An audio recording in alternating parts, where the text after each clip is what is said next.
प्रणाम स्वामी जी। मेरा क्वेश्चन है कि क्या हम हमारी स्पिरिचुअल लाइफ को अर्जुन की लाइफ से रिलेट कर सकते हैं।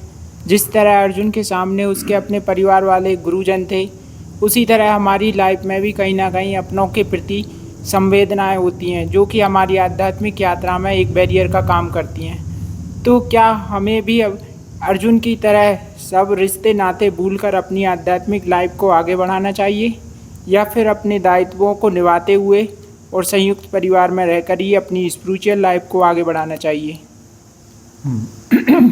प्रश्न गहरा है।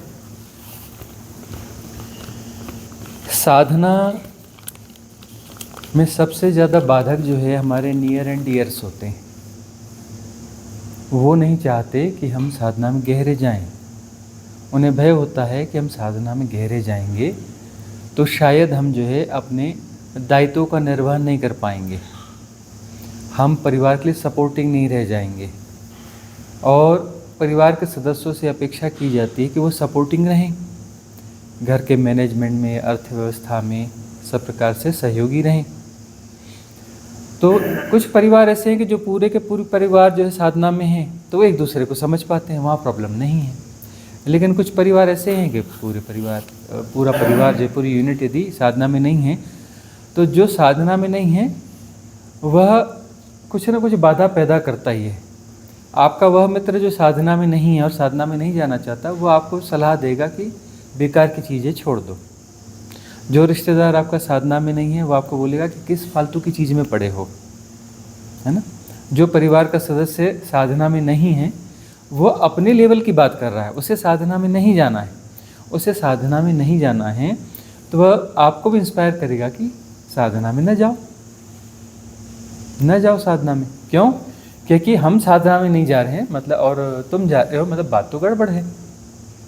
यदि तुम साधना में चले गए और तुम सफल हो गए तो हम तो पीछे हो जाएंगे ना, हम तो फेलुअर कहलाएंगे ना, हम मूर्ख कहलाएंगे। इसलिए तुम भी ना जाओ। और देखो, उनका जस्टिफिकेशन यह रहता है कि देखो पूरी संसार में इतने लोग हैं, कौन साधना कर रहा है? वो 2-4 लोग, तो वो 2-4 लोग मूर्ख हैं। और देखो जो ज़्यादा लोग कर रहे हैं वो सही हैं। यही एक तर्क होता है ना कि ज़्यादा लोग साधना में नहीं हैं, पचड़ों में नहीं पड़ना चाहिए, बढ़िया आराम से कमाओ, खाओ, पियो, मज़े से रहो। ऐसे तर्क रहते हैं ना, गांव में खास तौर पे रहता है, या कुछ है, अरे आराम से कमाओ, पियो, खाओ, पियो, मज़े से रहो, परिवार के साथ रहो, क्या ये फालतू के चक्करों में पड़े हो। और यदि उनसे कोई कन्विंस हो रहा है, मतलब उसकी विजडम अभी आधी अधूरी है, विजडम अभी जागी नहीं है। इस प्रकार के इन्फ्लुएंस यदि प्रभावित कर रहे हैं, मतलब प्यास अभी ठीक से जागी नहीं है। वहाँ क्या करना चाहिए? क्या उन्हें समझाना चाहिए? गौर से देखना चाहिए उनकी बेहोशी को, उनकी आंखों में भरी हुई नींद को देखना चाहिए। और चूँकि हमें अपनी साधना को आगे बढ़ाना है, उनसे कहना है बिल्कुल ठीक बोल रहे हो, और बात को ख़त्म करके आगे चले जाना चाहिए। क्या अपनी साधना को रोकना चाहिए? बिल्कुल नहीं। उस श्रृंखला को, उस पागलपन को, उस सलाह की कंटिन्यूटी को रोक देना चाहिए। उसके रोकने का ढंग ऐसा होता है, ये कूटनीति है। अर्जुन को कृष्ण ने बहुत कुछ सिखाया, लेकिन कृष्ण ने तो कूटनीति भी सिखाई है ना। अपने जीवन में कुछ ऐसा अभिनय पूर्वक जीना का मतलब वो कूटनीति तो है। अभिनय पूर्वक सामने वाले को बोलना कि तुम बिल्कुल ठीक हो, और हमें पता है कि वो ठीक नहीं है। क्यों? क्योंकि यदि हम उससे बोलेंगे ठीक नहीं है तो रेजिस्ट करेगा, वो आपको एक की जगह 10 तर्क देगा, आपके पीछे पड़ जाएगा, आपको समझाने के पीछे पड़ जाएगा, पीछे आलोचना करेगा, दूसरों लोगों को उकसाएगा, उसे समझाओ वो गड़बड़ जा रहा है, वो आपकी समस्याओं को बढ़ाएगा। तो वहाँ पर आपको अभिनयपूर्वक होना पड़ेगा, अभिनयपूर्वक बोलना पड़ेगा, अरे बिल्कुल ठीक बोल रहे हो, कहाँ मैं भी इधर फंसा हुआ था, आपने बहुत अच्छा किया, समझा दिया मुझे, सही समय पे चेता दिया। और बात को वहीं पर विराम दे देना चाहिए, ताकि वह जो फिर हमें अगला ज्ञान न पिलाए।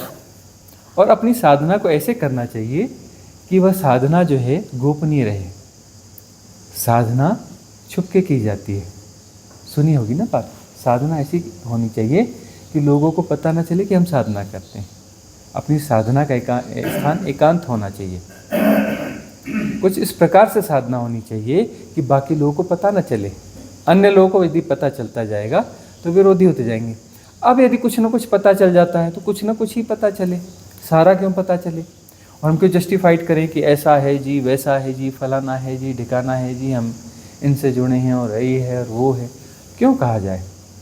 कभी कोई रेयर वन होता है, कोई कोई मित्र ऐसा होता है, कोई कोई संबंधी ऐसा होता है जो साधना में उत्सुक है, तो उससे हम धीरे धीरे डिस्क्लोज करना चाहिए, ग्रेजुअली। इकट्ठे नहीं टूट पड़ना चाहिए। हम क्या करते हैं, टूट पड़ते हैं, हाँ जी ऐसा है, ये है, वो है, फलाना है, ठिकाना है, तो वो भी घबराहट में पीछे हट जाता, बोले तुम फालतू चक्कर में पड़े हो, है ना। वो जो है बुखार हो गया, यदि बुखार बहुत ज़्यादा है, 104 डिग्री है, तो क्या करोगे? पैरासीटामॉल बोले 50 गोली खिला दो ना। बहुत ज़्यादा बुखार है तो 50 गोली खिला दो, ठीक हो जाएगा। ठीक हो जाएगा? मर जाएगा ना। ज़्यादा भी है तो गोली तो एक ही देनी पड़ेगी, है ना। और धीरे धीरे उसको थोड़े समय के बाद तो दूसरी गोली, उसको डोजेस ज़्यादा देने पड़ेंगे। लेकिन ऐसा थोड़ी नहीं कि 50 गोली एक बार खिला दोगे, 50 टैबलेट एकदम बुखार की खिला दो। तो वो जो है उसे भी प्यार से स्मूथली थोड़ी थोड़ी कुछ बातें, क्योंकि बाद में यदि उसके रेजिस्टेंस दिख रहे हैं, कुछ प्रतिरोध दिख रहा है, तो कह रहे थोड़ा थोड़ा करो, ज़्यादा करने की क्या ज़रूरत है। उसे मत बोलो कि इकट्ठे छलांग मार। उतना ही प्रेरणा दो जितनी उसकी क्षमता है, जितनी उसकी पात्रता है। पात्रता से ज़्यादा यदि दोगे तो घबरा जाएगा। उसे प्रेरणा दो भी तो पात्रता के भीतर की दो, हल्की फुल्की सलाह दो, उतनी सलाह दो कि भाई 2 कदम चल के देख लो, समझ में आएगा तो ठीक है, नहीं समझ में आएगा तो कोई बात नहीं। फिर हुआ तो अरे 2 कदम ऐसा ऐसा है, कुछ और ऐसा ट्राई करके देख लो, थोड़ा और ऐसा ट्राई करके देख लो, ग्रेजुअली, है ना। तो धीरे धीरे उसकी हिम्मत बढ़ेगी और वह व्यक्ति आपका दुश्मन नहीं बनेगा। इकट्ठे आपने उसके ऊपर डाल दिया तो वो आपका दुश्मन हो जाएगा। हम अपने दुश्मन खुद पैदा करते हैं ओवरडोज दे करके। ओवरडोज नहीं देना चाहिए। और कोई हमें अपना डोज पिला रहा है तो अभिनयपूर्वक उस इन्फ्लुएंस से अपने आप को बचाना चाहिए। उसे कहना चाहिए बिल्कुल ठीक कह रहे हो, और अंदर से बिल्कुल जानते रहना चाहिए कि बिल्कुल गलत है यह, और जो है हमें इससे अपने आप को बचाना है, यही ठीक है। किसी भी प्रकार से इससे अपने आप को बचा लेना है। तो ऐसे व्यक्ति को पहचान लेना जो हमें बार बार इन्फ्लुएंस करना है, उसका संग कुसंग है। तो कोशिश करना चाहिए ऐसे व्यक्ति से जितना कम इंटैक्ट हो सकें, जितनी दूरी बना सकें, जितना कम से कम व्यवहार रख सकें, उतनी दूरी बनाएं। वो कुसंग है। कुसंग से अपने आप को बचाना चाहिए। कुसंग से अपने आप को बचाना चाहिए। और आपको कदम कदम पे मिलेंगे। यदि आपकी साधना ठीक जा रही है तब आपको जो है डिस्टर्ब करने वाले लोग ज़्यादा मिलेंगे, और आपकी ठीक साधना को ज़्यादा गलत बताने वाले लोग भी ज़्यादा मिलेंगे, है ना। क्यों मिलेंगे? क्योंकि आप ठीक जा रहे हो, और ठीक जा रहे हो तो किसी को सहन नहीं होता, क्योंकि वो ठीक नहीं जा रहा है और आप ठीक जा रहे हो।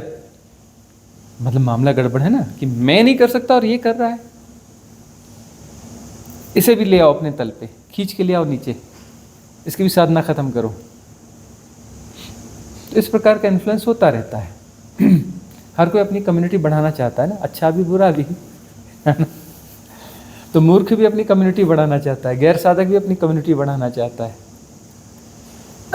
ये स्वाभाविक गुण है, ये स्वाभाविक गुण है मनुष्य का, कि वह जो है नहीं चाहेगा कि आप साधना में गहरे जाओ, चाहेगा ही नहीं। वो अपने इन्फ्लुएंस देता रहेगा। अब अर्जुन का उदाहरण हमने लिया है, तो अर्जुन का उदाहरण तो एक दूसरे अलग ही तरीके से चला जाता है कि मार वो वाला नहीं। एक सहज होना चाहिए कि सामने जो भी हैं वो हमारे संबंधी हैं, हमारे संबंधी हैं, इसलिए हम उनकी गलत बात को मान लें। ऐसा क्यों होना चाहिए? और उनका दिल भी न दुखाओ, अभिनयपूर्वक टाल मटोल कर दो। ऐसी गोलमोल बात करो कि वो गोलमोल उलझ जाए खुद ही, है ना। वो हमें उलझाने आया था, उसे उलझा दो गोलमोल बातों में, उलझा करके छोड़ दो, और उसके बाद में उससे डिस्टेंस बना दो। कुछ ऐसी बातें बोलो जिसका कोई अर्थ ही नहीं होता, उसको विषय टाल मटोल कर दो, विषय दूसरी तरफ ले जाओ। मौसम का हाल चाल पूछने लगो, मौसम के बारे में बातचीत करने लगो। मौसम का हालचाल एक ऐसा सब्जेक्ट है जिसमें हर कोई अपना बातचीत करता है, उसका कोई मतलब नहीं होता है ना। बहुत अच्छा विषय होता है मौसम का हालचाल से टाइम पास करना। तो ऐसी व्यर्थ की कुछ बातें कर लो जिसका कोई तुक नहीं होता, क्योंकि उसका स्तर वही है, उसका स्तर वही है। तो इन्फ्लुएंस तो आते रहेंगे, इन्फ्लुएंस से अपने आप को बचाना कैसे है, साधक को यही तो सीखना है कि साधना उतनी कठिन नहीं है।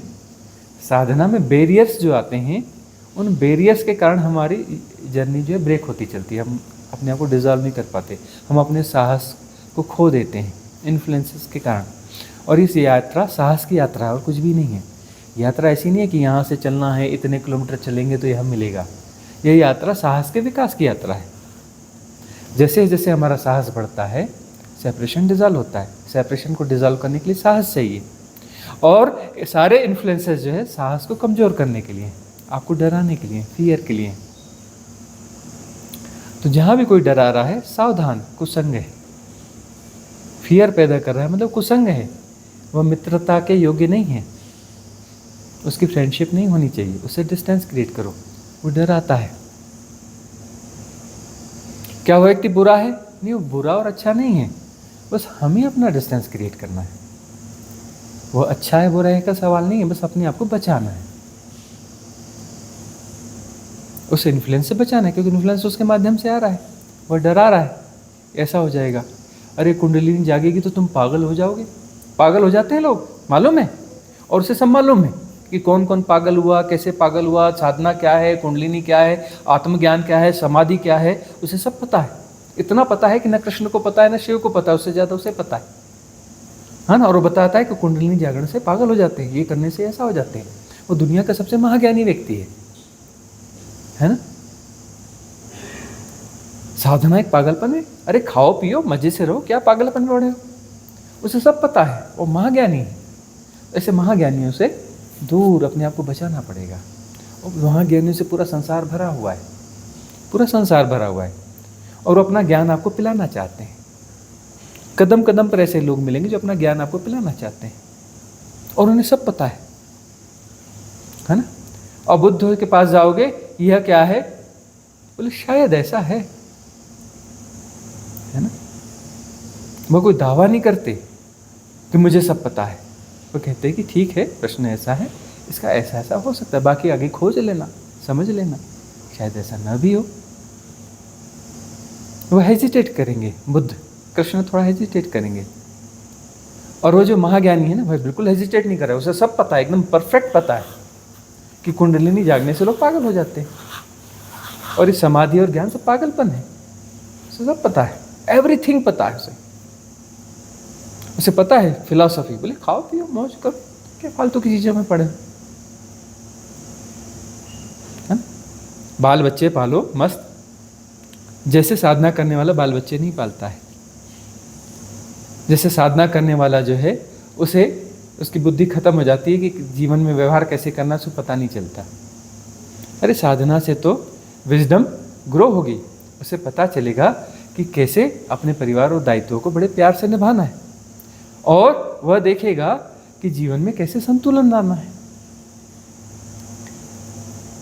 कि यदि मैं साल में 365 दिन काम करता हूँ और गधों घोड़ों की तरह काम करता हूँ, है ना, तरह तरह की चीज़ों में व्यस्त रहता हूँ, बहुत सारी व्यर्थ की चीज़ें करता रहता हूँ, 24 घंटे में ज़्यादातर समय में इन्हीं कामों में लगा रहता हूँ, मुश्किल से थोड़ा समय सोने के लिए निकालता हूँ, खाने पीने के लिए निकालता हूँ, और जीवन में कुछ जो सार्थक है वह नहीं कर रहा हूँ।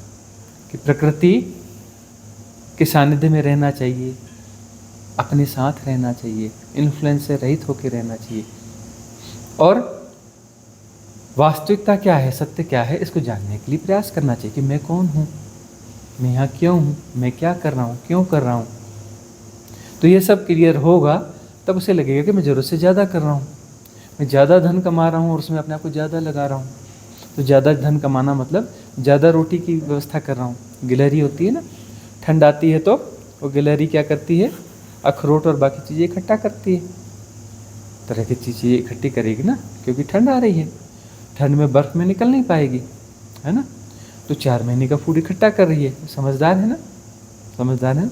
एक दूसरी गिलहरी है, वो बहुत मेहनत कर रही है कि ठंड आ रही है, उसने बहुत बड़ा घोंसला बनाया और जो है उसने 200 साल के लिए अपने अखरोट और बाकी सभी इकट्ठे कर लिए कि 200 साल तक मेरे को अंदर रहना पड़े तो मेरा भोजन रहना चाहिए। क्या गिलहरी की उम्र 200 साल है? और क्या 200 साल अखरोट वहाँ पे बचेंगे, खराब नहीं हो जाएंगे? क्या गिलहरी समझदारी का काम कर रही है? नहीं कर रही ना। लेकिन कोई भी बेवकूफ़ गिलहरी मिलेगी नहीं, सारी गिलहरियाँ समझदार मिलेंगी। उतना ही इकट्ठा करती हैं जितने से काम चल जाएगा, उससे ज़्यादा नहीं इकट्ठा करती। सारी गिलहरियाँ समझदार हैं। लेकिन मनुष्य को क्या हो गया है, वो इतनी रोटी, मतलब मनी क्या है, लिक्विड रूप में भोजन है, लिक्विड रूप में घर है, लिक्विड रूप में सुविधाएं, वो इतना भोजन इकट्ठा कर रहा है कि 1000 साल भी चल सकता है, 500 साल भी चल सकता है, 1000 साल भोजन इकट्ठा हो सकता है। इतना भोजन इकट्ठा कर रहा है, उसके बाद में भी दौड़ रहा है। और जीना कितना है? बोले उम्र कितनी हो गई? 40 साल।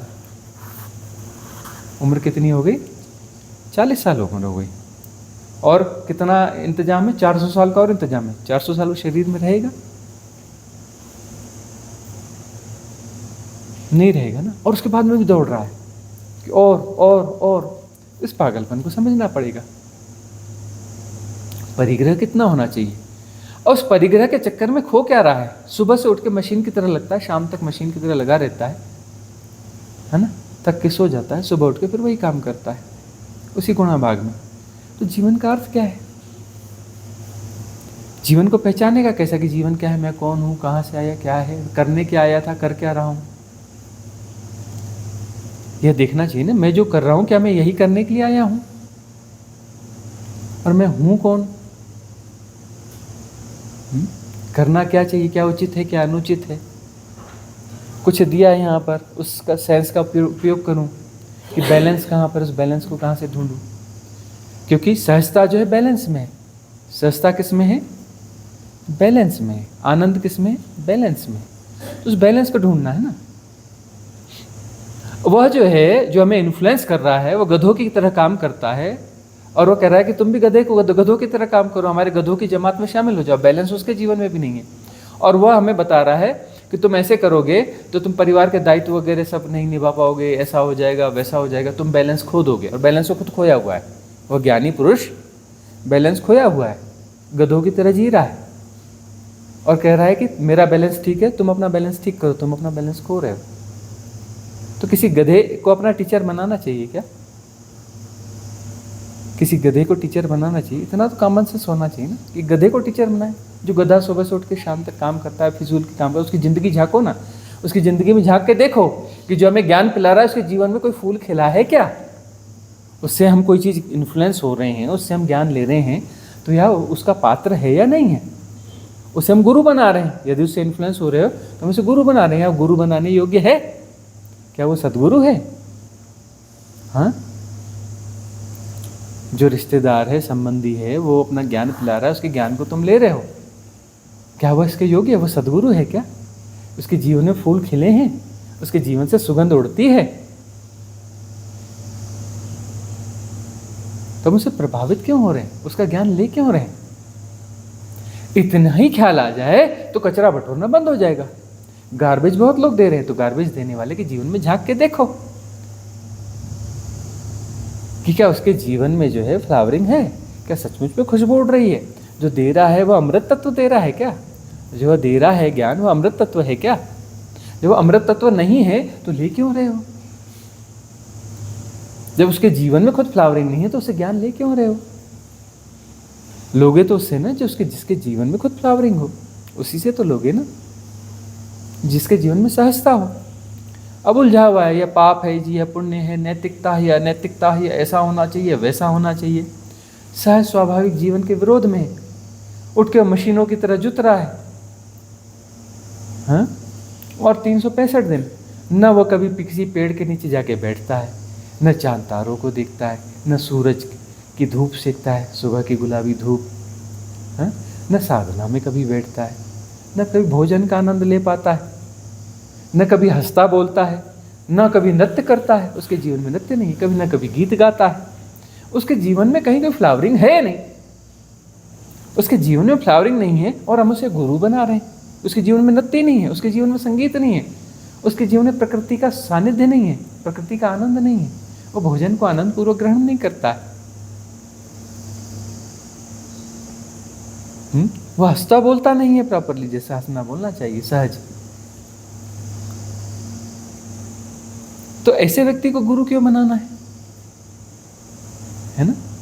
तो हमारे अपने हैं, सगे संबंधी हैं, यह है वह है, ये तो नदी नाव संयोग है। कौन किसका होता है? कौन मेरे सगे संबंधी है, कौन माता है, कौन पिता है, कौन पुत्र है, कौन मित्र है? कोई किसी का नहीं होता है, सब नदी नाव संयोग है। संयोग वशात माता पिता हैं, संयोग वशात पुत्र पुत्री हैं, संयोग वशात जो है चाचा चाची ताऊ हैं, संयोग वशात जो है मित्र हैं, सब संयोग वशात हैं। बल्कि मित्र की क्वालिटी तो ये बताती है कि हमारी क्वालिटी क्या है। मित्र जो हम चुनते हैं उससे हम अपना पता देते हैं कि हम कौन से मित्र चुन रहे हैं। कि मित्र तो चुने जाते हैं ना, तो मित्र चुन रहे हैं तो उससे हमारा पता चलता है कि हमने कौन से मित्र चुने। हम ऐसे मित्र चुन रहे हैं जो साधना में हमें आगे ले जाएंगे, मतलब हम समझदार हैं। ऐसे मित्र चुन रहे हैं जो गड्ढे में ले जाएंगे, कुसंग करते हैं, तो यह पता चलता है कि हम मूर्ख हैं। हमारी लालसाएं क्या है, हमारी समझ कितनी, हमारी विजडम कितनी है। इसलिए संग साथ बहुत अच्छा होना चाहिए। संग साथ बताता है कि आपकी दिशा क्या है। संग साथ यह इंडिकेट करता है कि आपकी दिशा क्या है, आप कहाँ जाने वाले हो, ऊपर कि नीचे। इन्फ्लुएंस तो है, बहुत सारे इन्फ्लुएंस हम खुद आमंत्रित करते हैं ना, अपने इन्फ्लुएंस हम खुद आमंत्रित करते हैं अपने संबंधों के आधार पर। उन संबंधों के यदि हम ढो रहे हैं तो वो इन्फ्लुएंस आज नहीं कल हमें प्रभावित तो करेंगे। आप उन संबंधों को ढो ही रहे हो, उन संबंधियों के ज़्यादा इंटरेक्ट हो रहे हो, उनके साथ गपशप कर रहे हो, बहस कर रहे हो, यह कर रहे हो, तो आज नहीं कल वो तो प्रभावित करेंगे, वो अपने तल पे नीचे खींच के ले ही आएंगे ना। जिस तल के संग साथ में आप रह रहे हो तो वो आपको नीचे खींच के लाएगा ही लाएगा ना। तो साधक के पास यदि विजडम आती है, सचमुच में मुमुक्षु है, तो वह उतना तो समझ जाएगा कि कौन सा संग करने जैसा है, कौन सा संग करने जैसा नहीं है। कुछ संग निभाने ही जरूरी है, उतना ही निभाओ जितना जरूरी है। औपचारिक रूप से उसकी गहराइयों में क्यों जा रहे हो, उससे डीप डिस्कशंस क्यों कर रहे हो? उससे बात करो ना मौसम का, अरे आज बारिश आएगी क्या, अरे आज धूप ज़्यादा है, अरे फलाना है, अरे टमाटर के भाव क्या चल रहे हैं, यह बात कर लो ना। ऐसी बातें करो, 5 मिनट हो जाए, लगा कि सेटिस्फाइड है, मेरे को ज़रूरी काम है, मैं थोड़ा आता हूँ, निकल लो उससे। वो बोलेगा कि नहीं अच्छा आदमी मेरे से बात करता है, टमाटर के भाव पूछता है, मौसम का हालचाल करता है ना। ऐसी 4 बातें कर लो जिसका कोई मूल्य ही नहीं है, जो बर्डन बनती नहीं, और निकल लो। उसको मौका मत दो फालतू बातों का। वह कुछ अपना इन्फ्लुएंस करना चाहता है, अरे वो ध्यान साधना में लोग पढ़े, बिल्कुल बेकार चीज़ है जी। कहाँ के ध्यान साधना, बिल्कुल बेकार चीज़ है, बिल्कुल नहीं पढ़ना चाहिए इसमें। फिर आ जाओ, टमाटर नहीं समझ में आ रहा तो बोले प्याज का क्या हाल चाल है ना। सब्जेक्ट तो ना ताजा। कुछ नहीं मान रहा है तो बोलना अरे वो पड़ोसी है ना, उसका उससे झगड़ा हो गया था, वो सारी चीज़ें भूल जाएगी। अच्छा झगड़ा किससे हो गया, क्या हो गया, फिर उसको बड़ा रस आने लगेगा। वो थोड़ा ऐसा जाके देख के तो आओ, मेरे को थोड़ा काम है, मैं इधर से आता हूँ, उलझा दो दूसरी जगह पे। उसको मौका मत दो इन्फ्लुएंस करने का। डिस्टेंस बढ़ाते चलो, डिस्टेंस बढ़ाते चलो। धीरे धीरे उसके सबकॉन्शियस माइंड में चीज़ फीड हो जाएगी कि मैं इसे इन्फ्लुएंस नहीं कर सकता, और ये मेरे से बातें की मस्त करता है, तो छोड़ो ना इसको। ठीक है बंदा, वो इन्फ्लुएंस करना बंद कर देगा, और अपनी साधना को गोपनीय करते जाओ। साधना को गोपनीय करोगे तो इन्फ्लुएंस कम से कम होते चले जाएंगे। और बहुत सारे गार्बेज हम चुनते हैं, मीडिया से चुन लेते हैं ना, बहुत सारा कुछ परोसा जा रहा है इंटरनेट पे, वो हम चुनते हैं ना। तो कौन सा गार्बेज चुनते हैं, तो उसको जो है चुनना बंद करो। क्यों चुन रहे हो? धर्म के नाम पर है गार्बेज, साधना के नाम पर है। बहुत सारी विधियां बताई जा रही हैं, बहुत सारी बातें बताई जा रही हैं, बड़ी चमत्कारिक बातें बताई जा रही हैं। गार्बेज, शुद्ध गार्बेज है। यह विजडम तो होना चाहिए, कौन गार्बेज परोस रहा है। हायर बीइंग्स आने वाली हैं, जो पोर्टल के अंदर घुसेगा, है ना, घुस के उधर निकलेगा, वो अपने स्पेशल जेट विमान लेके आने वाले, कुछ स्पेशल विमान लेके आने वाले, उन लोगों को जो है अपने विमान में बिठा के वो ले जाएंगे और बाकी लोग यहीं रह जाएंगे। है? अब यदि इसे तुम स्वीकार कर रहे हो तो अपने आप को झांक के देख लो कि तुम कहाँ पर हो, किस फैंटेसी में फंसे हो। फैंटेसी से तुम आकर्षित हो रहे हो, मतलब इस साधना जीवन में आई नहीं। तुम फैंटेसी की तलाश में हो, सहजता की तलाश में नहीं हो। तुम्हें फैंटेसी चाहिए, चमत्कार चाहिए। अरे जो सत्य है वो फैंटेसी नहीं है, वो चमत्कार नहीं है, सहजता है। चमत्कार क्यों ढूंढ रहे हो? चमत्कार नहीं ढूंढना है। चमत्कार तो सब कुछ है, क्या नहीं है चमत्कार? सूरज देखो चमत्कार है, उसकी धूप आती उतनी आती जितनी जरूरत है। वो बीज, इतना सा बीज कैसे पेड़ बन जाता है, चमत्कार है। छोटा सा पक्षी कैसे चहकता है, गाता है, ये करता है। तितली देखो चमत्कार है, कहाँ से घास फूस उगाती है, कितनी सुंदर है। देखो तो घास में भी फूल खिलते हैं, और कितने प्यारे फूल खिलते हैं। छोटे छोटे कीड़ों को पता है कैसा करना है। गिलहरी को पता है ठंड होती है अखरोट इकट्ठे करने। चींटी को पता है कि किस रास्ते से आना है, जाना है, कहाँ पर भोजन है, कैसे बटोरना है। हाँ, सृष्टि में देखो ना, चमत्कार क्या नहीं है, सब कुछ चमत्कार है। चमत्कार कहते कुछ भी नहीं है। कौन से नए चमत्कार के पीछे जा रहे हो? कौन से नए चमत्कार के पीछे जा रहे हो? सब कुछ चमत्कार है, विस्मित हो जाओ। यदि सब कुछ विस्मय चमत्कार दिखेगा तो विस्मित हो जाओगे। अब भगवान शिव कहते हैं शिव सूत्र में, साधना की शुरुआत है विस्मय। जो विस्मय बोध से भरता है उसके जीवन में साधना उतरती है, वह साधक हो गया। और नित्य विस्मय बोध से भरते रहो। तुम कहते हो हाँ चंद्रमा, हाँ ये तो वही चंद्रमा रोज तो आता है, मतलब विस्मय बोध मर गया। विस्मय बोध मर गया मतलब तुम मर गए। विस्मय बोध मर गया मतलब तुम मर गए। चांद को देखकर रोज वैसे ही ठिठक जाते हो, आहा। और ये वही वाला चांद नहीं है, वही वाला चांद नहीं है, ऐसा जैसे पहली बार देख रहे हो। और उसकी खूबसूरती, उसका वह सब कुछ, और डूब जाते हो जैसे अंदर में पूरे रोम रोम में जो आनंद भर जाता है, स्फुरण आ जाता है चांद को देखकर, तारों को देखकर, पेड़ों को लहराते देखकर। जब भी प्यारी हवाएं चलती, ऐसा लगता है जैसे हाथे बाहें फैला लो, उसको महसूस करो। ये वही हवाएं नहीं है जो पहले आई थी, कोई गुणा भाग नहीं है। वो अभी और यहीं का सवाल है, पुराना क्या लेना देना कि वही है कि अच्छी है, कि उस हिसाब से अच्छी है, उस हिसाब से बुरी है। हम अच्छे बुरे के गुणा भाग में ही नहीं, बस उसमें डूब गए, एक हो गए। और द्वार जो है हमेशा उपलब्ध है, परमात्मा का द्वार सदा उपलब्ध है, अभी और यहीं। विस्मय बोध से भरे रहो, अभी और यहीं हो तो विस्मय बोध से भरे रहोगे। गुणा भाग में हो तो फिर विस्मय नहीं होगा। अच्छा ना, ये वही तो है, इसकी अपनी रोशनी थोड़ी ना जी, ये तो सूरज का वो रिफ्लेक्शन करता है। वो बुढ़िया बुढ़िया नहीं है, ऐसी गड्ढे गुड्ढे हैं उसमें, कोई जीवन वीवन नहीं है इसमें। चांद में क्या है? कुछ नहीं है, बेकार का है। तो चूक गए ना चांद को, गुणा भाग में लग गए ना। गुणा भाग में यदि नहीं लगोगे तो चंद्रमा का सौंदर्य तो अप्रतिम सौंदर्य है। अरे इस इन्फ्लुएंस में क्या जाते हैं, वह देखो चांद पर कितनी कविता है, कितनी प्यारी कविता है, कितने गीत हैं, कितने गजल हैं। वाह क्या है, गजब की बातें। गुनगुनाओ कुछ, चांद को देखकर गुनगुनाना हो जाना चाहिए। जंगल को देखकर मस्त हो जाना चाहिए। प्रकृति अपने स्वाभाविक रूप में है, जंगल अपने ढंग का है। गार्डन को देखोगे तो बड़ा मैनेज सिमेट्री के साथ बनाया गया है, वह बात आती नहीं। और जंगल को देखो तो वो जो है नेचुरली है, ऊबड़ खाबड़, उसको ऊबड़ खाबड़ की सुंदरता देखो, परम सौंदर्य है। वो मिसमैनेज नहीं है, वो राइट मैनेजमेंट है। जंगल को देखो, कभी नहीं उबाता, जंगल बड़ा प्यारा लगता है। बार बार आते रहो, जिंदगी भर आते रहो, कभी नहीं उबोगे। गार्डन में 2-4 दिन में आओगे तो वो सिमेट्री देख करके जो है ना, थोड़ा सा बड़ा वो माली आकर फिर कतर देगा, फिर वैसा ही कर देगा। ठीक है, वह भी ठीक है, ऐसा नहीं है, कुछ नहीं से कुछ सही, लेकिन वह बात नहीं बनती। और जंगल में जाओगे तो बात बनती है, और इसमें स्वीकार होता है, जो जैसा है वैसा का जैसा का तैसा स्वीकार होता है। उसमें नवीनता होती है, रोज अपने ढंग से वो बदल रहा होता है। और गार्डन को बदलने नहीं दिया जाता, कतर दिया जाता है, अबे तू क्यों बदल रहा है, चल कट जा। वो कैंची लेके माली लगा रहता है, बदलना नहीं।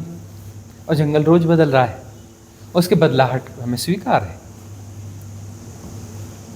तो जंगल जो फॉरेस्ट जो है वो हमें अंदर से खिलावट देता है। क्यों? क्योंकि वो सत्य को प्रकट कर रहा है कि रोज बदल रहा है, हर क्षण बदल रहा है, और बदलना ही स्वभाव है, बदलना अच्छा है, शुभ है। और इन्फ्लुएंस कहता है अरे क्या फालतू चक्कर में पड़े हो, मस्त खाओ पियो परिवार पालो खुश रहो। मतलब बदलना नहीं है, उसी रूटीन में रहो, वैसे ही उठो, वैसे ही सो, वैसे ही काम करो, वैसे ही कमाओ, वैसे ही परिवार को पालो, वैसे ही बच्चों को स्कूल भेजो, वैसे ही यह करो, दुनिया जैसे करती करो। बच्चे उस लायक हो गए तो उनकी शादी करो, फिर उनके बाल बच्चे पैदा होने दो, उनको सेटल करो, उनके लिए घर बनाओ, उनका ये करो, फिर उनका करो, वैसा का वैसा ही करो, बदलना नहीं। जो समाज के नियम है उस पर चलना, बदलना नहीं। अलग से कोई रास्ता नहीं खोजना, अलग से रास्ता नहीं खोजना। नवीनता नहीं आनी चाहिए जीवन में, जीवन में नवीनता नहीं आनी चाहिए। नैतिकता क्या है? जैसा है वैसा ही जियो, ये नियम है, इसको लकीर के फकीर बने रहो। नैतिकता लकीर के फकीर बने रहो, इससे बदलना नहीं, इसके बाहर नहीं जाना। इसके बाहर नहीं जाओगे तो फ्लावरिंग कहाँ से होगी? सारी फ्लावरिंग इसके बाहर है, इसमें कोई फ्लावरिंग होती ही नहीं है। इसमें सड़ांध है, इसमें बहाव नहीं है, नदी नहीं है। नदी लगातार बहती है, बदल जाती है। तुम एक नदी में दोबारा नहीं उतर सकते, वो नदी बदल चुकी होती है, तुम्हारे उतरते उतरते बदल जाती है, हर क्षण बदल जाती है, क्षण में कई बार बदल जाती है। बदलती हुई चीज है नदी, वही नदी नहीं रहती, उसका पानी बह जाता है क्षण में ही। तो इन्फ्लुएंस स्ट्रीम तुमको क्या समझाती है? बदलना नहीं, जो नियम है उनको फॉलो करो, जो बनाए गए उन्हें फॉलो करो। ऐसा ही होना चाहिए, ऐसे ही जीना है। मैकेनाइज लाइफ जीनी है, नियम कायदे से जीना है। तो नियम कायदे से फ्लावरिंग तो होती ही नहीं, है ना? जंगल किसी नियम कायदे को मानता नहीं है, इसलिए उसका सौंदर्य परम है, उसका सौंदर्य परम है। तो गुणा भाग है, सारे नियम कायदे गुणा भाग है। तुम्हारी काट छाट है। नियम कायदे का मतलब उसमें ही रहना है, गार्डन में ही रहना है। कभी कोई माली आएगा इधर से तुमको काट देगा, यह तुम्हारा ज़्यादा गड़बड़ हो रहा है। कहीं कोई आएगा तुम्हारा इधर से काट देगा, कहीं तुम्हें उधर से काट देगा। तुम कटते पिटते रहो, है ना? कोई बोलेगा नहीं नहीं तुम मेरा ख्याल नहीं रखते जी, ऐसा नहीं है, वैसा नहीं है, फलाना नहीं है, ऐसा करो, तो उसके हिसाब से चलो। नहीं ऐसा नहीं, ऐसा होना चाहिए। देखो तुम अपना इस तरीके से नहीं जी रहे हो, ऐसा होना चाहिए। तुम्हारा बंगला इतना बड़ा क्यों है? एक देखो पड़ोसी की बिल्डिंग और ज़्यादा होगी, तुम एक मंजिल और ऊपर तानो, एलिवेशन सुधारो, यह करो। ठीक है, बजट और मेहनत करो। कितने घंटे? 10 घंटे काम करते हो, देखो ना फलाना 12 घंटे काम करता है, तुम भी 2 घंटे और काम करो। एक बिजनेस और बढ़ाओ, यह करो। बिल्डिंग ऊंची करनी है, पड़ोसी से ऊंची होनी चाहिए, ठीक है ना? एलिवेशन अच्छा करो, ये कार बदलो, यह करो। बच्चे को बड़े स्कूल में पढ़ाओ, पड़ोसी ने ऐसा महंगे स्कूल में डाला ना, तुम भी महंगे स्कूल में डालो बच्चों को। पिछड़ रहे हो तुम पीछे रह जाओगे। इन्फ्लुएंस आएगा रिश्तेदारों का, परिवारों का, मित्रों का। दौड़ बढ़ाओ, 10 नहीं 12 घंटे काम करो। ऐसा होना चाहिए, वैसा होना चाहिए। तुम इन्फ्लुएंस हो रहे हो, मतलब तुम नहीं, तुम तो एक मशीन हो। कोई भी आके तुम्हारी चाबी भर देगा, कोई भी तुम्हारे अंदर प्रोग्राम सेट कर देगा, तुम उस पर चलने लगोगे। तुम क्या हो? मशीन हो ना। कोई दूसरा प्रोग्राम सेट करता है, तुम चलते हो। तो तुम हो कहाँ? तुम कौन हो? तुम तो कोई नहीं हो। दूसरे तुम्हारी चाबी भरते हैं, तुम्हें चलाते हैं, तुम चलते हो। तुम्हारी स्वतंत्रता कहाँ है? तुम्हारा अपना निर्णय कहाँ है? तुम्हारा मन है कि आज जो है मुझे खुले आकाश में धूप के नीचे बैठना है, थोड़ा पेड़ पौधों को निहारना है। तो नहीं, तुम पिछड़ जाओगे। तुम कहते हो आज मुझे जंगल जाना है, नहीं तुम पिछड़ जाओगे। तुम कहते हो मेडिटेशन रिट्रीट में जाना है, नहीं फिर ये काम धंधा पिछड़ जाएगा, यह हो जाएगा, वह हो जाएगा, ऐसा हो जाएगा, फलाना हो जाएगा, सब बिगड़ जाएगा। गलत रास्ते पे जा रहे हो, अपनी जिम्मेदारियां नहीं समझते हो, अपने दायित्व नहीं समझते हो, पैसा खर्च हो जाएगा, पैसा बचाना है, यह करना है ना, पैसा बचाना है। पैसा अपने ऊपर मत खर्च करो, अपनी खुशी के लिए खर्च मत करो। तुम खुश नहीं होना, तुम अपनी खुशी के ऊपर पैसा खर्च नहीं करना, पैसे को बचाना, बचा करके बच्चों को दे के जाना, बचा करके बच्चों के लिए दे के जाना, और छोड़ो और इकट्ठा करो, और मकान बड़ा बना के जाना। बच्चों को रहने में दिक्कत होगी ना, और बड़ा मकान बनाना। उनको मकान बनाने की जरूरत नहीं पड़ना चाहिए ना, बच्चों को मकान तुम बना के दे के जाना, बच्चों के लिए पैसा तुम जमा करके जाना, बच्चों को कमाने की जरूरत नहीं पड़ना चाहिए, है ना। खूब इकट्ठा करके जाना,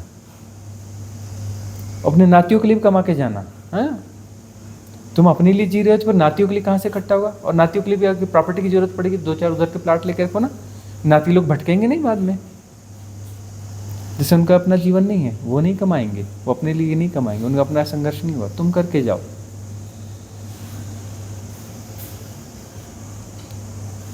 देखो तो सही मामला है क्या, इन्फ्लुएंस कौन से हैं और तुम इन्फ्लुएंस हो क्यों रहे हो।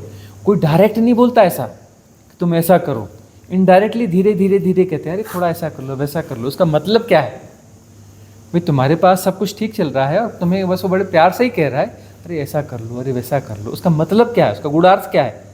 कि तुम्हारे पास जो है, तुम्हारे जीवन में जितना होना चाहिए, जितनी रोटी चाहिए, जितने परिवार के दायित्व, तो उसके लिए तुम्हारे पास पर्याप्त है। लेकिन वो बोल रहा है कि थोड़ा और करो, थोड़ा ऐसा करो, थोड़ा वैसा करो। वो क्या इन्फ्लुएंस कर रहा है? ऐसा नहीं बोल रहा है कि तुम नाती के लिए कमाओ, वो करो, लेकिन बोल तो वही रहा है ना, इकट्ठा क्यों कर रहे हो? उन्हीं के पास तो जाएगा ना, तुम्हारे लिए तो बचेगा नहीं, तुम्हारी तो जरूरत ही नहीं है उतनी, तुम्हारे जीवन के हिसाब से उतनी जरूरत है ही नहीं। तुम्हें तो ये सीखना है अपरिग्रह जीवन को कैसे सादा करूं, सहज करूं, है ना, कैसे अपना चला लूं। और यदि धन है तो धन का उपयोग कर लूं। ठीक है, मेरा यहाँ घूमने का मन है, यहाँ जाना है, वहाँ यदि धन खर्च हो रहा है तो मैंने धन इकट्ठा तो इसीलिए तो किया था। भाई सारी समृद्धि क्यों इकट्ठी की जाती है? कभी हम इसका राइट यूज करेंगे, कभी हम एंजॉय करेंगे, कभी हम साधना में जाएंगे, कभी वो करेंगे, उसके लिए प्रयोग कर रहे हैं, वहाँ खर्चा आएगा तो करेंगे खर्च, इसलिए तो इकट्ठा किया था ना। तो नहीं, अपने ऊपर खर्च नहीं करना, बच्चों के लिए रख दो, एक प्रॉपर्टी लेके छोड़ दो, एक प्रॉपर्टी लेके छोड़ दो। तुम वहाँ जाओगे, घूमोगे फिरोगे, वहाँ खर्च नहीं होगा। किस लिए इकट्ठा किया था? प्रॉपर्टी खरीदने के लिए, बाकी बच्चों के काम आएगा, फिर उस नाती को काम आएगा, फिर उसके लिए काम आएगा। अरे बच्चे अपना खुद कमा लेंगे ना, जैसे तुमने कमाया, तुमने घर बनाया, घर बच्चा भी अपना घर बना लेगा, उसका बच्चा भी अपना घर बना लेगा, वह भी उस अपनी अपनी योग्यता के हिसाब से वो चलेंगे। तुम्हें क्यों करना चाहिए?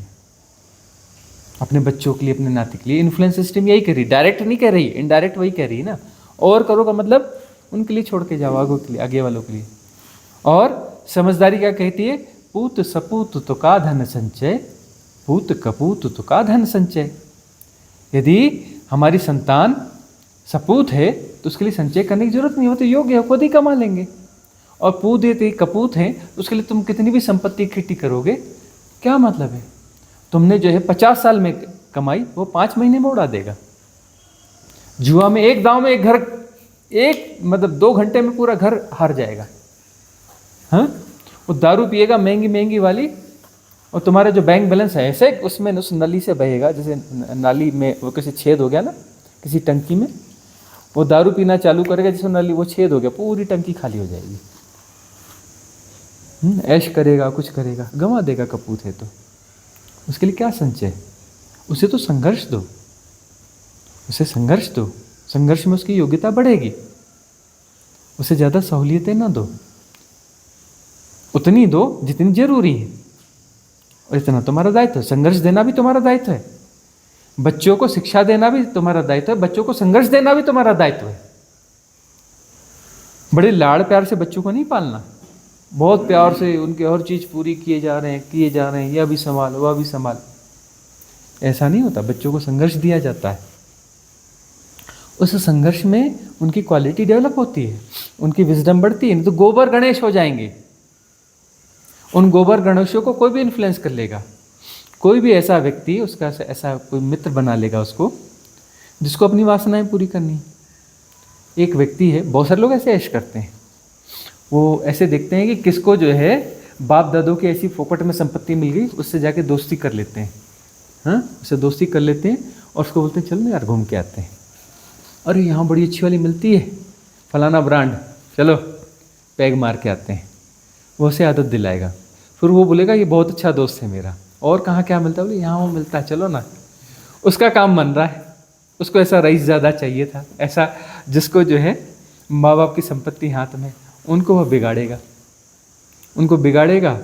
अब उसमें अपनी विजडम है नहीं, वो गोबर गणेश है, उसको तो जैसा कोई चाबी भर के नचा ले, उसने तो संघर्ष किया ही नहीं, उसने धन कमाया नहीं, उसके पास तो विजडम ही नहीं कि क्या करना है क्या नहीं करना।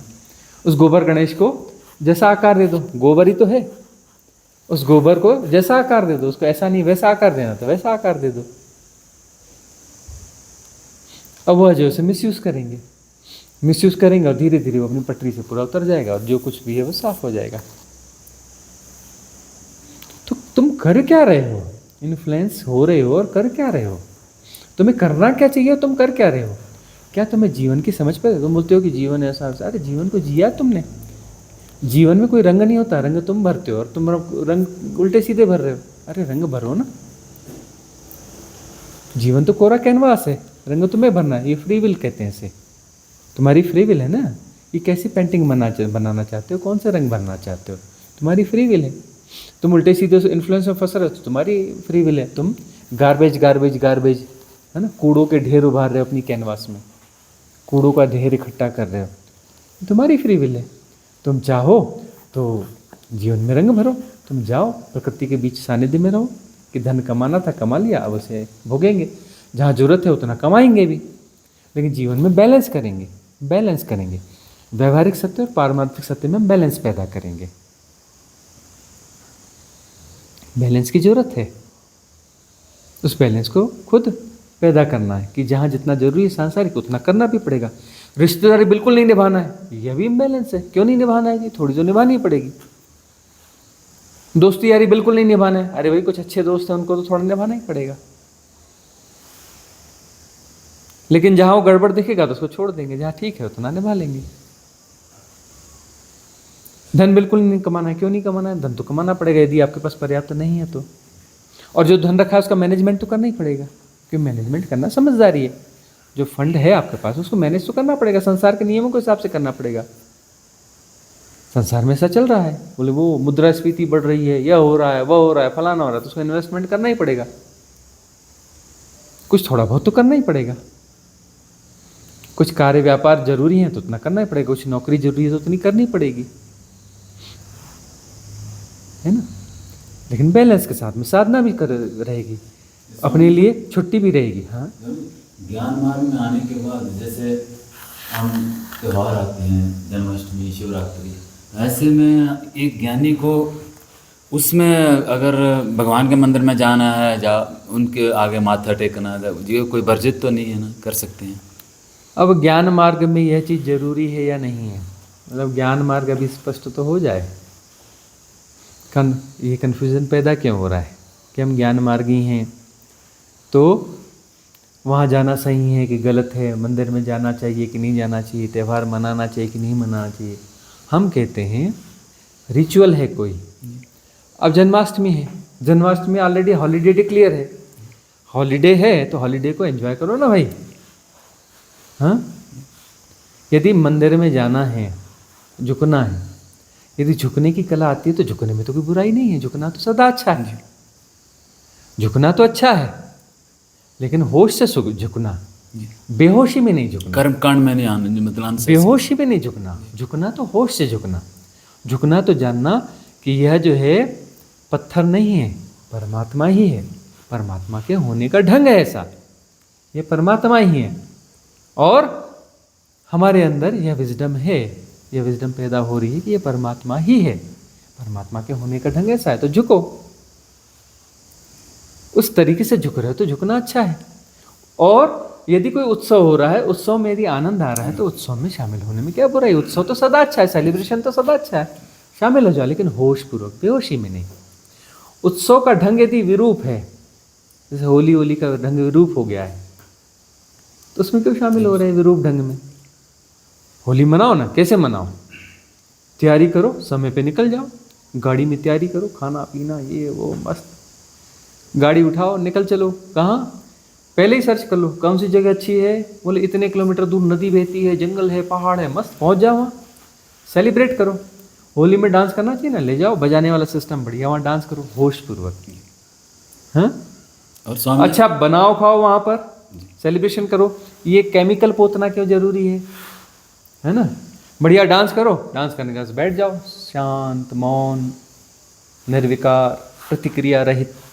और स्वामी जी जब हम शरीर भाव भूल के इस अवेयरनेस स्टेट में रहते हैं, जैसे कार्यस्थल में जाते हैं, बाजार में जाते हैं, गाड़ी चलाते हैं, और कभी न कभी इस स्टेट में रहने के बावजूद भी इंटरेक्शन हो जाती है, नेगेटिव इंटरेक्शन हो जाती है किसी से, नेगेटिव डिस्कशन या कुछ, जैसे आउट ऑफ ये आप तो जैसे अच्छा बताया कि एक्टिंग अभिनय करो, और चाहे बोलो भी, थोड़ा समझाओ भी, बट अभिनय अंदर से मत उसको वो करो। तो अगर ये ऐसी इंटरेक्शन हो जाती है तो इस मार्ग में चलने से हमें रिग्रेशन या मतलब यू कैन एक्सेप्ट क्षमा याचना, इसका ऐसे करने से कोई अपने आप पे दोषारोपण की विधि तो नहीं है। जैसे अभी देखिए, इवनिंग में ये पहुंचे कि जाने में उसके फिजिकल फॉर्म में नहीं, अपने आप नहीं, जब किसी के साथ इंटरेक्शन नेगेटिव इंटरेक्शन हो गई और बाद में लगा कि नहीं ये कर्म बंधनीय है, उसको भी दुख हुआ होगा या मुझे भी हुआ है, उससे कैसे निपटें, तो अपने आप में एक रिग्रेशन कर लें, अकेले में बैठ के क्षमा याचना करें। तो ये इसमें कोई दोषारोपण की बात है अपने आप के ऊपर या शुद्ध आत्मा के ऊपर?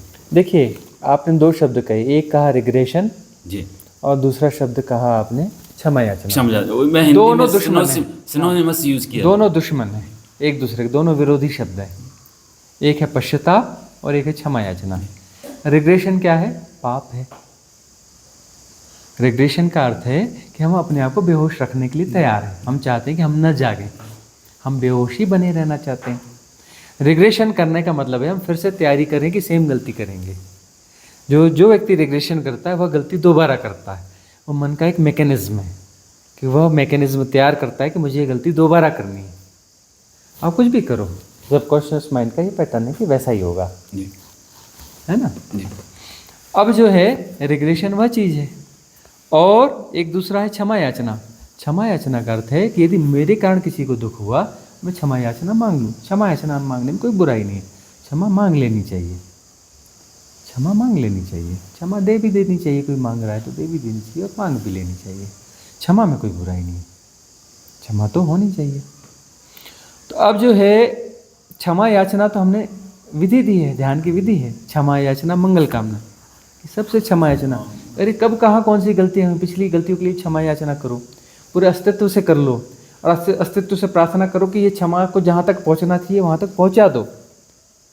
ये प्रार्थना करो और मंगल कामना करो, उनका भी मंगल हो, सबका मंगल हो, सबका मंगल हो, है ना? मंगल कामना करो। क्षमा याचना मंगल कामना तो ध्यान है, बहुत अच्छी है, बहुत अच्छा है। जब जहाँ मौका मिले क्षमा याचना कर लेनी चाहिए, जब जहाँ मौका मिले मंगल कामना कर लेना चाहिए, मंगल कामना से भरे हुए होना चाहिए। जहाँ मौका हो क्षमा याचना कर लेनी चाहिए, बहुत अच्छा है। रिग्रेट तो महामूर्खता है, पाप है। रिग्रेशन तो बहुत गंदी चीज़ है। पश्चाताप, पश्चाताप क्यों करो, उसकी जगह क्षमा याचना कर लो ना। पश्चाताप करते हैं, अरे इससे ऐसा हो गया, अरे जब पहुँच जाओ उसको क्षमा याचना मांग लो, क्षमा कर लो। क्षमा नहीं मांगनी है, यहीं बैठे बैठे पश्चाताप करना, अरे फ़ोन ही घुमा लो, यार गलती हो गई थी भाई माफ़ करना प्लीज़ यार, हाँ फलानी गलती हो गई थी प्लीज़ माफ़ कर देना, हाँ मैं अंदर से असहज महसूस कर रहा हूँ, माफ़ कर दो मुझे, मैं हृदय से माफ़ी मांगता हूँ, हृदय की गहराइयों से माफ़ी मांगता हूँ। माफ़ी मांग लो ना, और वो माफ़ी मांग ली, उसके बाद में जब फ़ोन काटो तब भी आंख बंद कर करो कि उसका मंगल हो, उसका कल्याण हो, उसका अच्छा हो, उसके लिए मंगल कामना कर लेना, है ना? तो यह अच्छी चीज़ है, मंगल कामना और क्षमा याचना। रिग्रेट नहीं करना चाहिए। और मंदिरों में आना जाना, रिचुअल्स को निभाना, यह जो एक लीला की तरह होना चाहिए, बहुत अच्छा है, क्या बुरा है। रिचुअल्स क्रिएट क्यों किए गए? सेलिब्रेशन के लिए क्रिएट किए गए। अरे कभी तो अपने हॉलीडे क्रिएट करो। मैं स्वामी जी एक क्वेश्चन इसलिए पूछा, एक बार हम अपने किसी गुरु जी के साथ जा रहे थे, बड़ा मतलब ये शिवलिंग शिव वो है जो 14-12 शिवलिंग हैं, तो हमने उनको कहा कि हम जाएं मंदिर। उन्होंने हमें कहा कि नहीं जाओ आप पत्थर पे सिर फोड़ो अपना। वो गुरु जी तो साइड में और जगह बैठ गए और हम लोग गए मंदिर में, क्योंकि हम पहली बार वहाँ पहुँचे, इतनी दूर, बहुत दूर है डिस्टेंस से, तो हम सोचे इतनी बंदी करके चलो दर्शन करके जाते हैं। अब उनके इंडिकेशन अपने जो भी रहे होंगे, है ना, इंडिकेशन रहे होंगे, लेकिन हम कह रहे हैं कि यदि वह जो है पत्थर है, यदि पत्थर है तो पत्थर पे जाके सिर फोड़ोगे, यदि पत्थर नहीं है परमात्मा है तो परमात्मा के सामने झुकना तो अच्छा है। वह विजडम हमारे पास होना चाहिए कि वह तो परमात्मा ही है, और परमात्मा का एक सिंबल क्रिएट किया गया है ना, वह शिवलिंग है, वह yin yang का प्रतीक है कि वह ऐसा है, इसका होने का ढंग है, इसका होने का ढंग है कि वह सृष्टि के रूप में आंदोलित है ना, वह जो अपने आप को बढ़ा रहा है, yin yang, योनि और लिंग, इस माध्यम से अपने आप को बढ़ा रहा है कि कहीं पर मिलता है, मिल करके फिर नया सृजन करता है, नया सृजन उससे होता है, फिर वो सृजन एक आनंद है, वो फैल रहा है और आंदोलित हो रहा है, ये उसका ढंग है, ये उसका ढंग है, तो इसमें क्या बुराई क्या है, वो सृष्टि के रूप में और वो फैल रहा है, बड़ा हो रहा है, ये उसका ढंग है, तो इसमें बुराई क्या है। और मैं कौन होता हूँ यह करने वाला कि यह अच्छा है कि बुरा है कि यह है, भाई जैसा है, सुंदर है, परम है, सत्यम शिवम सुंदरम, जैसा है सत्यम शिवम सुंदरम, तो ये सत्यम शिवम सुंदरम मुझे समझ में आ रहा है और मैं सरेंडर कर रहा हूँ कि धन्यवाद, मुझे समझ में आ गया। और इसीलिए तो यह सेपरेशन है, इसी लेसन के लिए तो यह शरीर है, यह सेपरेशन है, इसको हम जी रहे हैं कि सत्यम शिवम सुंदरम, जो जैसा होना चाहिए वैसा ही है। सत्यम शिवम सुंदरम का क्या मतलब है, जो जैसा होना चाहिए वैसा ही है, जैसा ऐसा ही होना चाहिए था, और ये सुंदर है, सत्य है, शिव है, यही शिव है, दूसरा शिव नहीं है, अलग से कोई शिव नहीं है कि शिव है ना, कोई परमात्मा है और उसने सृष्टि बनाई, 6 दिन तक सृष्टि बनाई और 7वें दिन आराम करने चला गया, है ना। अरे एक दिन आराम करेगा तो दुनिया में गड़बड़ ना हो जाएगी, उसको तो दुनिया बनाई तो सबको देखना पड़ेगा ना, कौन गड़बड़ कर रहा है, इसको डंडा मारो, इसको यह करो वह करो, इतना बड़ा पागल खाना बनाया है, तो उस पागल खाने को मैनेज करने के लिए तो बहुत बड़े बड़े सिस्टम क्रिएट करने पड़ेंगे, लगभग 24 घंटे अलर्ट रहना पड़ेगा उसको। अरे कोई परमात्मा नहीं है और उसने कोई सृष्टि नहीं बनाई, वह उसके होने का ढंग है, सत्यम शिवम सुंदरम, यह शिव ही है, उसी का नृत्य है, उसका नटराज स्वरूप है, उसका नृत्य है, उसने कुछ बनाया नहीं, वह हो रहा है, शिव हो रहा है, उसके होने का ढंग है यह, और बड़ा सुंदर है, उसमें किसी करेक्शन की जरूरत नहीं है। बोलो नहीं ये सब ठीक है लेकिन ये गड़बड़ है, इसको ऐसा नहीं ऐसा होना चाहिए, अरे ऐसा नहीं होना चाहिए, सब तो ऐसा जैसा होना चाहिए था वैसा ही सुंदर है, अपने सुंदरतम रूप में है, सत्यम शिवम सुंदरम, इसी लेसन के लिए तो हम यहाँ पे हैं, है ना। तो यदि यह लेसन हमारे भीतर उतर रहा है तो वहाँ पत्थर कहाँ है, लेसन नहीं आया हमारे भीतर तो पत्थर है, जाके सिर फोड़ लो। स्वामी जी और छोटे छोटे 1-2 और पॉइंट हैं। एक ये है कि जब हम देह अभिमान से उठ जाते हैं, अवेयरनेस स्टेट में आ जाते हैं कि वी आर प्योर कॉन्शियसनेस, ये शरीर इंद्रियां तो फिजिकल स्थूल बॉडी है, पंचभूति शरीर है, तो उस स्टेज के आने के बाद जब भी हम डे टू डे अपनी लाइफ जो अभी जिएंगे, इसके जाने के बाद भी कब भी, तो उस समय जो हम कर्म करते हैं, चाहे कोई दान देना या कोई और कर्म करना या किसी की हेल्प कर देना, तो वो जो कर्म हैं वो हमें निष्काम भाव से अपने आप हो जाएंगे, जो हमें निष्काम भाव से ही करने हैं वो, क्योंकि ये कहा जाता है कि जब हमें ज्ञान हो जाता है तो हमें जो कर्म जो है छूते नहीं हैं, कर्म संचित नहीं होते हमारे, वो जो पहले वाले संचित कर्म भस्म हो जाते हैं। तो उसके बाद जब हम जो भी कार्य करते हैं तो उसके जरा भी उसमें वो नहीं, निष्काम भाव से करते रहना चाहिए उनको। उत्तर दें हम इसका, दे दें उत्तर, आप उसको दूर रख दीजिए, है ना, हमें पूरा बोलने दीजिए, बीच में अब ना करिए। प्रश्न आपका लिया, हमें भी मौका दीजिए पूरा, है ना, छोटे छोटे था ना इसलिए मुझे समय नहीं मिलता। हाँ, और लंबे मौका दिया आपने, बोले हम बोले, शुरू करें करने। तो वह जो है, यदि हमें यह भान हो गया कि हम यह देह नहीं है, यह नश्वर तत्व नहीं है, यह नहीं है, तो क्या उसके बाद हमें दान धर्म पुण्य कर्म करना चाहिए क्या? क्योंकि वो तो हम तो अब जब मुक्त हो गए हैं तो हमें तो फिर कर्म का कुछ रहता नहीं हिसाब किताब, तो ये कर्म करने चाहिए क्या? प्रश्न में ही कुछ है ना, बात फंसी हुई है ना। यदि हमें यह भान हो गया कि हम शरीर नहीं है, यह नहीं है, मन नहीं है, इंद्रियां नहीं हैं, तो वहाँ द्वंद्व बचा कहाँ, वहाँ प्रश्न बचेगा कहाँ? प्रश्न बचेगा ही नहीं। अब यहाँ प्रश्न यह आता है, इसको प्रश्न को हम थोड़ा ठीक कर लें कि यदि कोई व्यक्ति उस परम स्थिति को उपलब्ध हो गया तो क्या उसके माध्यम से दान कर्म और ये सब कुछ होता है या नहीं होता है, दान धर्म होता है या नहीं होता है, वो अन्यों का सहयोग करता है कि नहीं करता है, उससे वो घटेगा कि नहीं घटेगा। अरे उसका जीवन देखो, वह तो बांट ही रहा है। जिसके जीवन में घट गया कि मैं शरीर नहीं हूँ, मन नहीं हूँ, यह नहीं हूँ, वह नहीं हूँ, और वह से पार हो गया, और पार होने के बाद फिर वह जो एक सहज स्थिति में आ गया। सहज स्थिति में आ गया का मतलब शरीर भी मैं ही हूँ, मन भी मैं ही हूँ, यह भी मैं ही, मेरे होने का ढंग है। पहले नेति से जाएगा, परिपूर्णता कहाँ होगी कि सब मैं ही हूँ। यह शरीर भी मैं हूँ, सारे शरीर भी मैं ही हूँ, यह मन भी मैं हूँ, सारे मन भी मैं ही हूँ, है ना। इंद्रियाँ भी मैं हूँ, इंद्रियों से जो खेला जा रहा है वो खेल भी मैं ही हूँ, सब कुछ मैं ही हूँ। तो अब सब कुछ मैं ही हूँ, तो वहाँ सारे कर्म भी मैं हूँ। तो वहाँ कर्म किए नहीं जाते, तो कर्म होते हैं। वहाँ पर जो कर्म होते हैं उन्हें कहा जाता है प्रतिसंवेदन। जो होता है, हैपनिंग है, वो प्रतिसंवेदन है। अभी हम कर्म करते हैं इसलिए करता है, इसलिए सेपरेशन है। कर्म करने से तो हम कर्ता पैदा होता है ना, कर्म करने से सेपरेशन पैदा होता है। कर करके ही तो हम बिगाड़ रहे हैं ना, करने वाले सब बिगाड़ देते हैं, इसलिए हम कर करके बिगाड़ रहे हैं। सदा से ऐसा ही है कि करने वाले सदा बिगाड़ते रहें, कर करके ही बिगाड़ते रहें। न करने से ठीक हो जाए, सब ठीक हो जाता है, मतलब न करने से सब हो ही रहा है, जो हो रहा है सब ठीक है। सत्यम शिवम सुंदरम, जो हो रहा है बस ठीक है, सत्यम शिवम सुंदरम, ऐसा ही होना चाहिए, इसलिए हो रहा है। तब मैं शरीर नहीं हूँ तो मैं इस गुणाभाग में क्यों हूँ कि मैं शरीर के माध्यम से क्या हो रहा है। अरे मैं शरीर नहीं हूँ तो शरीर से कुछ हो रहा है, मैं मन नहीं हूँ तो जो हो रहा है, हम जान रहे हैं शरीर से हो रहा है। उसमें दान धर्म भी हो सकता है, और हर जगह होना ही चाहिए ऐसा नहीं, वो अपने हिसाब से होता है कि जहाँ होना होता है वहाँ होता है, जहाँ नहीं होना होता है नहीं होता है। और ऐसा व्यक्ति इससे तो बढ़ता है। ऐसा व्यक्ति यदि डांटता भी है तो उस डांट में भी कुछ छुपा रहता है, वो डांट भी कुछ बनाने के लिए होती है। वो डंडा भी मारता है तो उसके डंडे में भी कुछ का बात बनने वाली होती है, क्यों तो प्रतिसंवेदन से जी रहा है।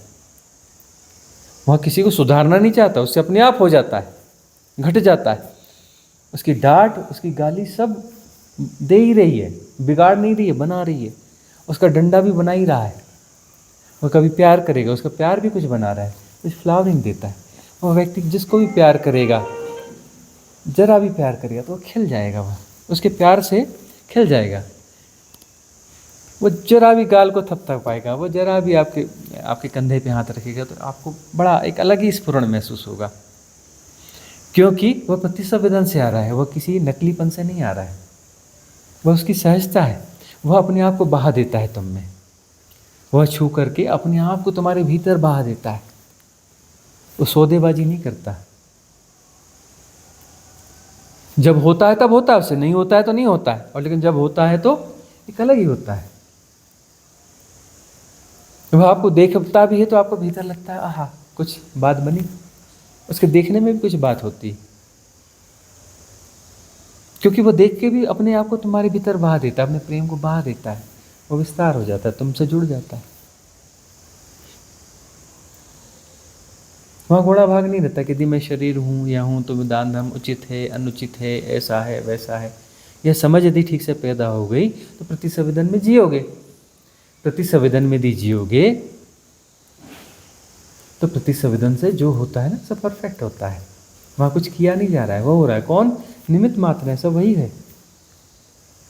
तब जो है गाल थपाए तो उसने नहीं थपथपाए, पूरा अस्तित्व उसमें समाहित था, उस गाल थपथपाने में पूरा अस्तित्व समाहित था।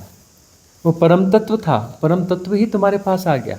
उस परम तत्व ने तुम्हें प्रेम दिया, उस परम तत्व ने तुम्हें पुचकारा, या उस परम तत्व ने तुम्हें डांटा, उस परम तत्व ने तुम्हारी उपेक्षा करी। क्यों? क्योंकि वह तुम्हारे अपडेशन के लिए जरूरी थी। उसकी डांट, उसकी उपेक्षा, सब कुछ वो क्यों प्रतिसंवेदन से जी रहा। प्रतिसंवेदन को समझना पड़ेगा। हमने बहुत समझाया है, आपने सुना नहीं है, तो प्रतिसंवेदन के बारे में जो पुरानी हमारे कन्वर्सेशन है उससे सुनेंगे तो समझेंगे प्रतिसंवेदन यानी क्या। जो सहज स्वाभाविक रूप से सब हो रहा है, सब अपने से हो रहा है, वो प्रतिसंवेदन है। और प्रतिसंवेदन सदा शुभ है, प्रतिसंवेदन सदा शुभ है, उसमें सहजता होगी, है ना, उसमें बड़ी सहजता होगी। सचमुच का बच्चा भी आजकल मिलना मुश्किल है ना, बच्चे भी सब नकली हो गए हैं, है ना। सब वो चक्करों में पड़े हैं, मोबाइल और ये वो तरह तरह की चीज़ों के। कभी कोई बहुत छोटा सहज बच्चा कहीं मिल जाए गांव देहात में, तो उसको देखो तो उसके क्रोध में भी बड़ा प्यारापन होता है, बड़ी खिलावट होती है ना। वो प्रतिसंवेदित हो रहा है, उसके सब होने में बड़ा तेज संवेदन होता है। अभी हम तो देखते हैं 1.5-2 साल का बच्चा भी पॉलिटिशियन है, खतरनाक पॉलिटिशियन है, बच्चे जैसा दिखता है, बच्चा है नहीं। 1.5 साल का बच्चा भी पॉलिटिशियन, पक्का पॉलिटिशियन दिखता है वो, है ना। इन्फ्लुएंसेस ऐसे हो गए। तो सहजता और सहजता में स्वीकार करो, यदि ऐसा हो गया है तो कैसा हो गया, सब गुणा भाग है। तो सहजता लाओ तो कैसा क्या होना है वो अपने आप होता रहेगा। जीवन में सहजता आ जाएगी तो हमको जो है देह के, हम देह नहीं है, हम जान गए। किसने जाना भाई? बुद्धि ने जाना कि हम यह नहीं हैं, हम इंद्रियां नहीं है, वह नहीं है, तो रट्टा है, तो बुद्धि की बात है, घटा नहीं है। घट जाएगा तो गुणा भाग रहेगा ही नहीं ना, घटा नहीं है। अभी बुद्धि के तल के बात हुई है, बुद्धि के तल पे बहुत अच्छे से समझ लिया। बुद्धि ने समझा, आपने थोड़ी ना समझा, और आप बुद्धि थोड़े ना है। यदि मैं देह नहीं हूँ, मैं फला नहीं, तो ये अभी तो जानो मैं बुद्धि नहीं हूँ, और ये बुद्धि की कवायद है, वह भी तो जान लो कि मैं बुद्धि भी तो नहीं हूँ। न बुद्धि न चित्त न अहंकार, क्या है वो, एक भजन का लाइन है ना, निर्माण षटकम का ट्रांसलेशन है ना वो गीत। न बुद्धि न चित्त न अहंकार, क्या क्या क्या है ना। तो बुद्धि भी तो नहीं है ना। अब बुद्धि बोल रही कि हमने तो सब समझ लिया, तो बुद्धि ने समझा ना, आपने थोड़ी ना समझा। आप जो समझते हैं शब्दों से थोड़ी ना समझते हैं, आपकी भाषा शब्दों की भाषा थोड़ी ना है, आपकी भाषा होने की भाषा है। शब्दों की भाषा बुद्धि की भाषा है, आप बुद्धि नहीं है। और आपकी भाषा किसी शब्दों में नहीं आती, किसी भाषा में, वो भाषा ही, उसकी भाषा ही अलग है, वहाँ कोई भाषा ही नहीं है, वहाँ से होना है, वहाँ हो जाते हैं। मैं शरीर नहीं हूँ ऐसा नहीं, विधेय हो जाते हैं, विधेय होना। हम इंद्रियां नहीं, हम इंद्रियां नहीं हैं, मैं इंद्रिय नहीं हूँ, ये तो सजेशंस है। इंद्रियों को जाना जा रहा है, सब हो रहा है और अपने से हो रहा है, मैं कर नहीं रहा हूँ, मैं कोशिश कर रहा हूँ कि मैं इंद्रियां नहीं हूँ, ऐसा कुछ नहीं है। सहजता से जाना जा रहा है, मैं कंसंट्रेट कर रहा हूँ, बिल्कुल नहीं। कंसंट्रेशन तो महापाप है। ध्यान यदि राम है तो कंसंट्रेशन रावण है। अपने से हो रहा है, अपने से जाना जा रहा है, अपने से घट रहा है, अपने से घट रहा है, सब अपने से हो रहा है। अगला प्रश्न आपका। सहज हो जाना है, उस सहजता में सब घटता चला जाएगा। प्रणाम स्वामी जी, आपको सुन के चस्का सा पड़ गया है, ना सुनो तो बेचैनी होने लगती है, तो क्या यह भी मैट्रिक्स का ही पार्ट है? और दूसरी बात, महामृत्यु की चाहना रखना सही है या गलत? ये प्रश्न किसका है? ये चरणजीत कौर करोल बाग से। करोल बाग से, हाँ। सुनने का चस्का सा पड़ गया है।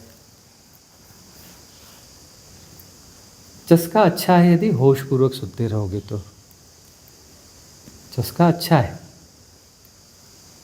यदि इससे चोट पड़ती रहती होगी तो, हम चोट मारते रहते हैं ना, चोट पड़ रही है तो चस्का ठीक है, चोट पड़ रही है। चोट नहीं पड़ रही है, बेहोशी सी हो गई है, तो थोड़ा सा जागरूक कर लेना कि सुनने के पहले अपने आप को झकझोर लेना कि चोट पड़ना जरूरी है। हम जो चोट मार रहे हैं, चोट पहुंच रही है कि नहीं पहुंच रही है, कुछ टूट फूट हो रही है कि नहीं हो रही है। हमारा काम तो तोड़ फोड़ का है ना। आपकी धारणाओं को धक्का पड़ रहा है कि नहीं पड़ रहा है, ऐसा लग रहा है कि नहीं, इन्होंने जो बोला मुझे हिला दिया अंदर से, हिले कि नहीं हिले? हिले तो फिर बात ठीक है, हिले नहीं तो फिर बात गड़बड़ है। हम हिला रहे हैं, झकझोर रहे हैं, हम अब प्यार से पुचकार की बात बोलते हैं, लेकिन पुचकार नहीं रहे, अंदर से हिला रहे हैं।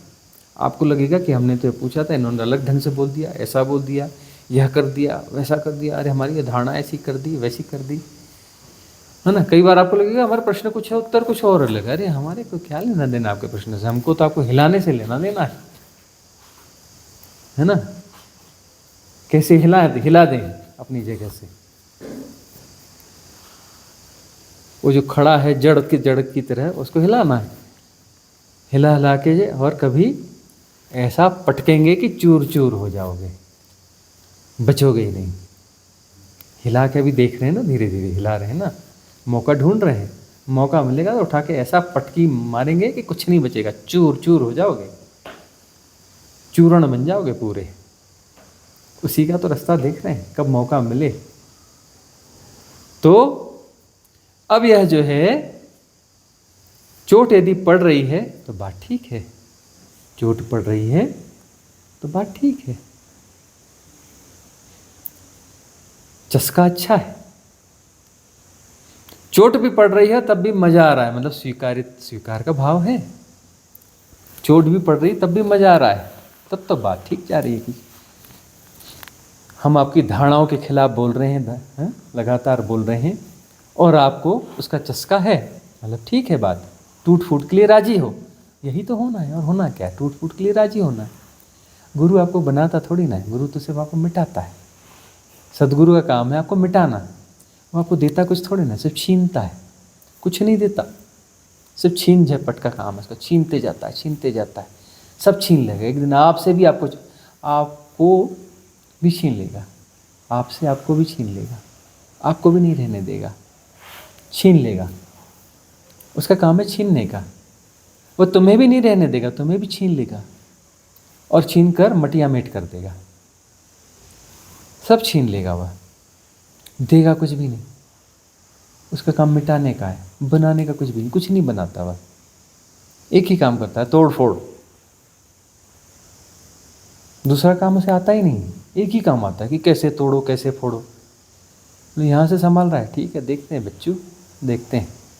इधर से तुझे बनाया तो उधर से रिपेयरिंग कर रहा है, ठहर जा ठहर जा ठहर जा। मौका मार के एक ऐसी हथौड़ी वहाँ मारेगा कि उसको भी तोड़ देगा। देखेगा तुम कैसे कैसे अपने आप को वापस विनिर्मित करते हो, वैसे बनाते हो। जहाँ जहाँ से बनाते हो मौका ढूंढता है, फिर एक हथौड़ा काम नहीं करता तो बड़ा वाला घन लेके आएगा, ठां ऐसे मारेगा, है ना। और नहीं मानोगे तो फिर बोलेगा बुलडोजर लेके चलते हैं, है कि नहीं। तुम डाल वह पात, तुम जैसे जैसे करोगे वो और आगे बढ़ते जाएगा। रेजोनेंस बना रहना चाहिए, तुम तैयार रहना चाहिए, तुम्हें तैयार रहना चाहिए कि वह सब है, मन की प्रक्रिया है, वो अपने आप को वापस बचा भी रही है, लेकिन दोबारा टूट फूट हो रही है तो भी बने रहना, टूट फूट के लिए राजी होते रहना। और बाद में ये समझ में आ जाए कि तोड़ फोड़ जो है वह सही है, तो बात बन गई। तो नया बनाना छोड़ दोगे और पुराने को सरेंडर हो जाओगे। भाई तोड़ो फोड़ो, फटाफट तोड़ो फोड़ो, मिटाओ, ख़त्म करो खेल किस्सा। जब तोड़ना ही है ऐसे तो तोड़ो, अच्छे से तोड़ो। क्या हथौड़ियों से मार रहे हो गुरुजी? बुलडोजर ला के चढ़ा दो ना, हैं? बुलडोजर लाओ, चढ़ा दो, पीस दो, चूर्ण बना दो, खेल ख़त्म करो।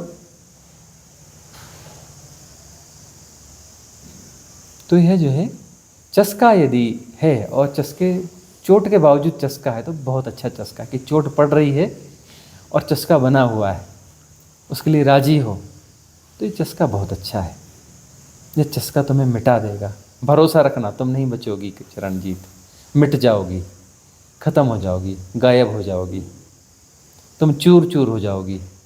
तुम्हें हम छोड़ेंगे नहीं, मटिया मेट कर देंगे। चस्का बनाए रखना।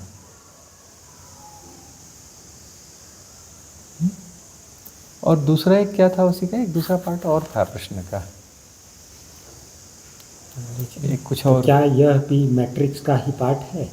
और क्या था? और दूसरी बात, महामृत्यु की चाहना रखना सही है या गलत? महामृत्यु की चाहना रखना सही है या गलत?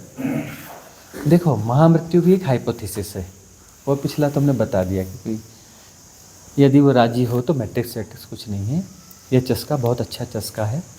महामृत्यु सही है या गलत? महामृत्यु ही देख सकते हैं, है ना। वो जो छोटी मोटी मृत्यु हैं वो तो अपने आप को धोखा देना है। सारी छोटी मोटी मृत्यु तो अपने आप को धोखा देना है, इधर मरते हो उधर जन्म जाते हो। कोई एक बंदा लगा हुआ है कि मुझे असाध्य बीमारियां हैं, ये हैं वो हैं फलाना हैं, मुझे कोई विधि दे दो मरने की। अरे मरने की विधि तो अभी मरेगा, वापस पैदा हो जाएगा। तेरे कर्म प्रारब्ध ऐसे कुछ हैं और तू बेहोशी में जी रहा है तो कर्म प्रारब्ध को आगे जिएगा, फिर से रोग तेरे को हो जाएंगे। इसी जन्म में रोग ठीक से भोग ले, साधना को कंटिन्यू कर, इसे ही आलम्बन बना। जो विपरीत परिस्थितियाँ हैं, गंभीर बीमारियाँ हैं, गंभीर बीमारियों में कष्ट को आलम्बन बना लो। बहुत आसान होगा। कष्ट को आलम्बन बनाओगे, मैं शरीर नहीं हूँ, यह नीति बहुत आसानी से हो जाएगी। मन भी जो है फिर ऐसा हो जाएगा कि मैं मन नहीं हूँ, पूरा वैराग्य बोध हो जाएगा। असाध्य रोग हैं और तब भी अपना सड़ गल के जी रहे हो, है ना। और वहाँ साधना रहेगी तो वैराग्य बहुत आराम से होगा। सब व्यर्थता का बोध इतना सघन होगा व्यर्थता का बोध। यदि उसे आलम्बन बना लिया, कुछ फंसाएगा ही नहीं ना, कुछ फंसाएगा ही नहीं, उसे आलम्बन बना लो। ये तो गोल्डन चांस है। असाध्य रोग हैं, शरीर तो छूटना ही, जब छूटना है छूट जाएगा। अरे क्या करोगे 2-4 साल पहले मर के, 2-4 साल में वैसे ही मर जाओगे। असाध्य रोग है तो 2-4 साल को साधना का काल बना लो। उसको साधना का काल बना लो, उसे आलम्बन बना लो। व्यर्थता का बोध बड़ा सघन हो जाएगा, कोई चीज फंसाएगी ही नहीं। असाध्य रोग है तो जब शरीर, सबसे ज्यादा मोह शरीर से होता है और शरीर ही पूरा गड़बड़ है, शरीर से ही कुछ नहीं बचा है। मरने की चाह कर मतलब शरीर से मोह नहीं बचा। अब तुम ऐसा शरीर ढूंढ रहे हो, उस मोह के पीछे छुपा क्या है कि तुम ऐसा शरीर ढूंढ रहे हो जिसमें रोग न हो, सुंदर हो, यह हो वह हो, नए मोह को ढूंढ रहे हो ना। और ये सार शरीर व्याधि है, जीवन व्याधि है। शरीर व्याधि है, जीवन व्याधि है, सब व्याधि है। स्वस्थ शरीर भी व्याधि है। अरे सेपरेशन को धारण करने का आलम्बन है, व्याधि है। पतंजलि कहते हैं सब ये व्याधि है और ईश्वर एक उपाय है। ईश्वर कौन है? एक उपाय है और ये सब व्याधि है। व्याधि को व्याधि की तरह जानो, यह सेपरेशन का आधार है। तो अब जो है अस्तित्व कोई गलत है क्या? उसने रोग दिया है तो तुम्हें बढ़िया आलम्बन दिया है। देख भाई तेरे लिए इंतजाम करा रहा हूँ, तो ज़्यादा बेहोश आदमी है, तो इससे कम में तेरा होश सधेगा नहीं, इसलिए तुझे ये रोग दे दिए। इससे कम में तेरा काम बनेगा ही नहीं, इसलिए तुझे इतने खतरनाक रोग, असाध्य रोग दिए। तेरी व्यर्थता का बहुत सघन हो जाए। शरीर से इतना ज़्यादा चिपकाव था तेरा पिछले जन्म में कि तुझे ये महारोग देना पड़ा कि अरे शरीर से क्यों चिपक रहा है। शरीर की असलियत यह है, देख, यह इसके लिए कहा जाता था।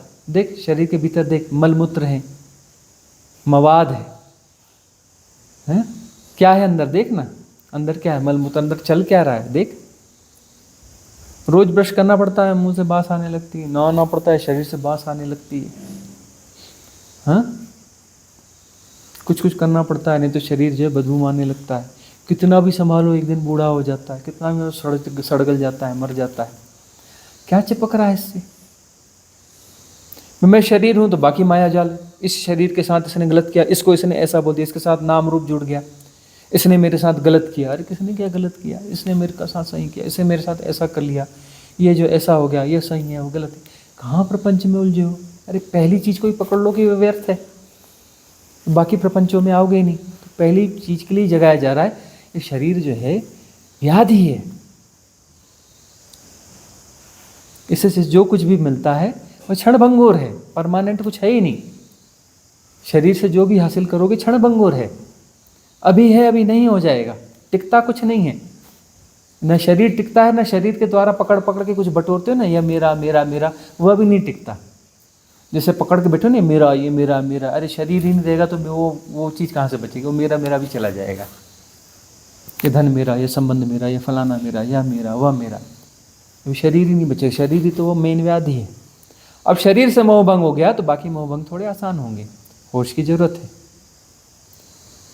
तो वह जो सारे कॉन्सेप्ट्स हैं, ये मेरा है, ये ऐसा है, ये सही है, गलत है, वो सब भी देखो कि क्या एक्सरसाइज है, क्या पागलपन की तरह लगे हुए, ऐसा ऐसा ऐसा ऐसा, और उसको बार बार बोलना पड़ता है, ये मेरा है, मेरा है, मेरा है, मेरा है, और मेरा नहीं बोलोगे तो गायब हो जाएगा।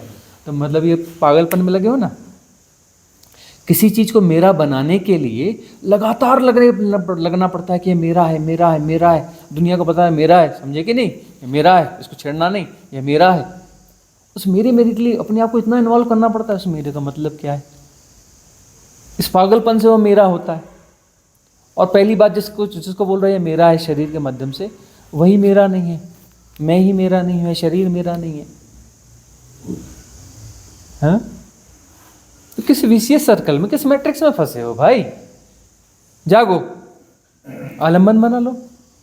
परमात्मा ने अवसर दिया, तुम्हें व्याधि हो गई, उसको हम बोलना चाह रहे हैं, उसके बड़े फ़ोन आते हैं, बड़े मैसेज डालता है, कितने नंबर ब्लॉक करो, नए नए नंबरों से फ़ोन करता है, नई नई सिमें खरीदता है, फिर मैसेज करता है, फिर फ़ोन करता है। अरे भाई कुछ और विधि ढूंढनी है, सब हमने बोला हुआ है, तो सुन लेना ईमानदारी से, हमसे ही बात कर रहा है। हमने तो जो बोलना चाहिए सारा कुछ बोला हुआ है। वैसे तो पुरानी वीडियो सुन लो, सब समाधान मिल जाएंगे, हर चीज़ के बारे में बोला हुआ है, व्याधियों के बारे में, असाध्य रोगों के बारे में, संथारा के बारे में, सबके बारे में बोला हुआ है। क्या नहीं बोला है, सब बोला हुआ है। अब जो है जो कुछ है उसे आलम्बन जो है उसे ही आलम्बन बनाना होगा ना, उसे ही आलम्बन बनाना होगा। तो शरीर व्याधि है, मन भी व्याधि है। मन देखो ना, पागलपन है ना। मन कोई स्वस्थ होता है क्या? स्वस्थ मन जैसी कोई चीज़ होती क्या? मन है अस्वस्थता। मन यानी विचलन। विचलन कोई स्वस्थ चीज़ है क्या?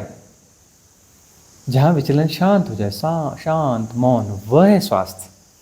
स्व में स्थित हो जाना। स्व में हम स्थित नहीं हो रहे हैं, गड़बड़ मचा रहे हैं, हलचल मचा रहे हैं, तो उसी से तो मन पैदा हो रहा है ना, करने से मन पैदा हो रहा है ना, करने से कर्ता पैदा हो रहा है ना। हम शांत होने के लिए उठापटक मचा रहे हैं, उधम मचा रहे हैं कि शांत होना है, गड़बड़ गुणा भाग लगा रहे हैं, खूब हाथ पैर मार रहे हैं कि सब शांत होना है। तो हाथ पैर मारने से शांत हो जाओगे? अरे हाथ पैर मारना ही शांति है। और जितना तुम सागर में हाथ पैर मार रहे हो उतनी तरंगें उठ रही हैं।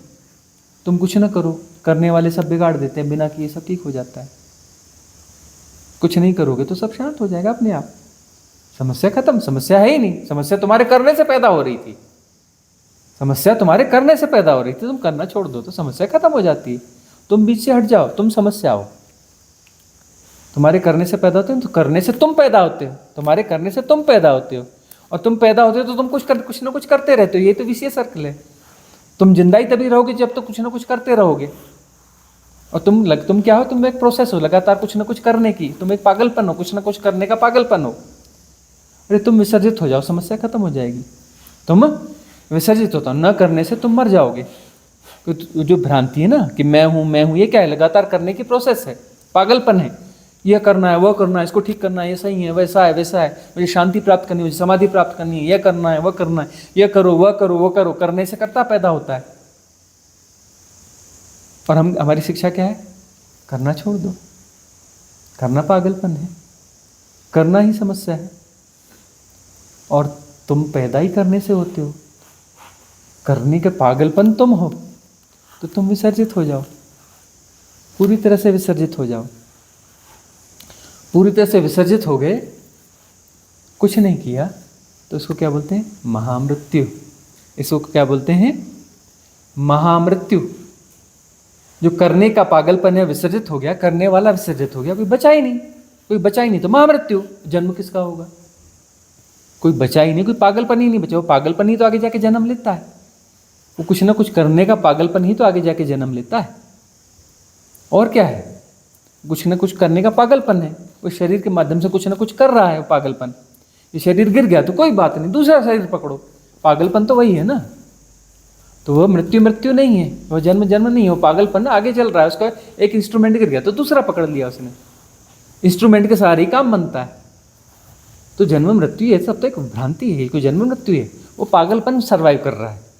एक इंस्ट्रूमेंट खराब हो गया तो दूसरा पकड़ेगा, तीसरा पकड़ेगा, चौथा पकड़ेगा, पांचवा पकड़ेगा, वो पकड़ता रहेगा, क्योंकि पागलपन है। कुछ ना कुछ करने का पागल है। काहे के लिए पागल है? शांति पाने के लिए। अंततः क्या, कोई किसी पूछो क्या करना चाहते हो, इतना धन क्यों कमा रहे हो, इतना पद क्यों, इतनी प्रतिष्ठा क्यों कमा रहे हो, ये सब क्यों कर रहे हो? अरे एक दिन ना मैं मस्त लाइफ जीऊंगा, पहाड़ों में ना बड़ा सुंदर सा एक घर बनाऊंगा, आराम से शांति से रहेंगे, मजे में रहेंगे, है ना।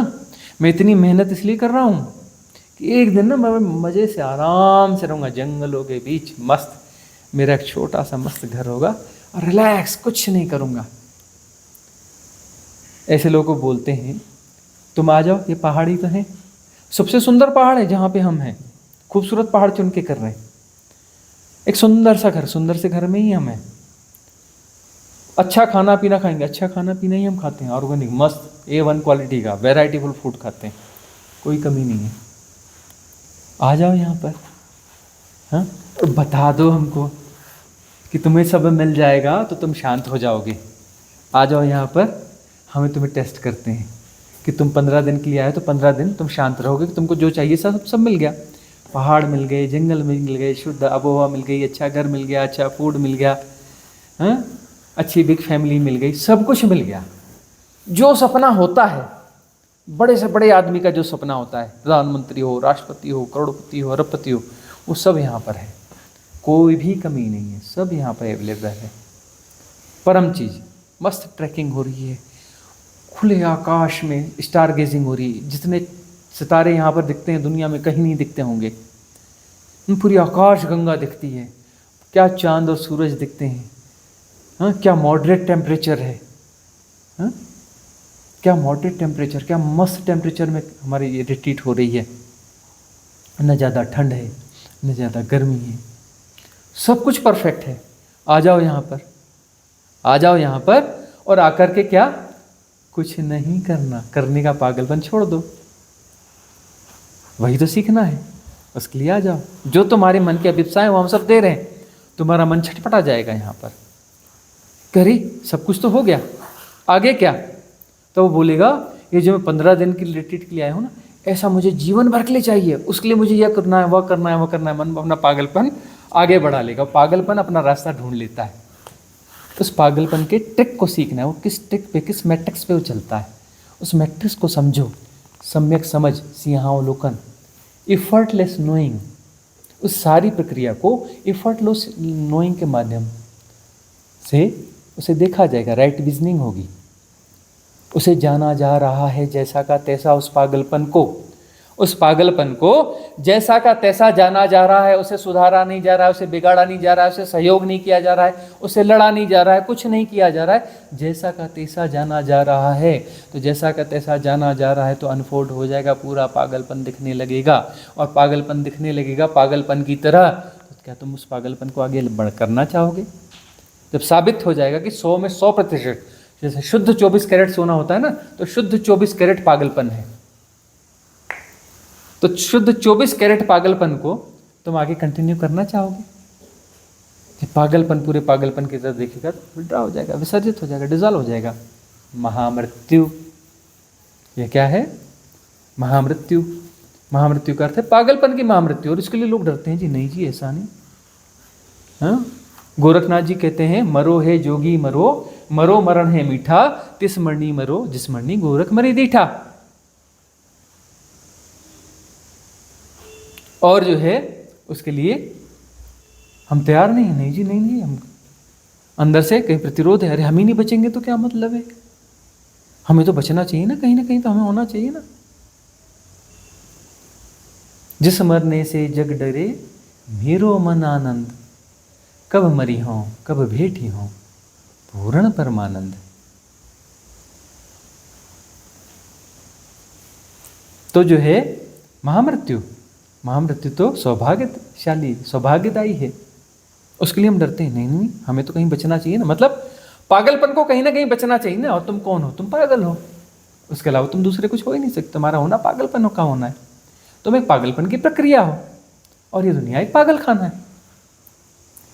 ये लीला ऐसी ही है, तुम्हें पागलपन को प्ले करना है, और जब तुम्हें होश आता है तो पागलपन को प्ले करना बंद कर देते हो। यही मुक्ति है, यही महामृत्यु है कि पागलपन को पागलपन की तरह समझ लिया, उसको प्ले करना बंद कर दिया। पागलपन को प्ले करना बंद कर दिया, पागलपन विसर्जित हो गया, विसर्जित हो गया तो हो गई, बात पूरी हो गई, खेल खत्म, पैसा हजम। ठीक है, तो अभी की यह सभा यहाँ समाप्त करते हैं।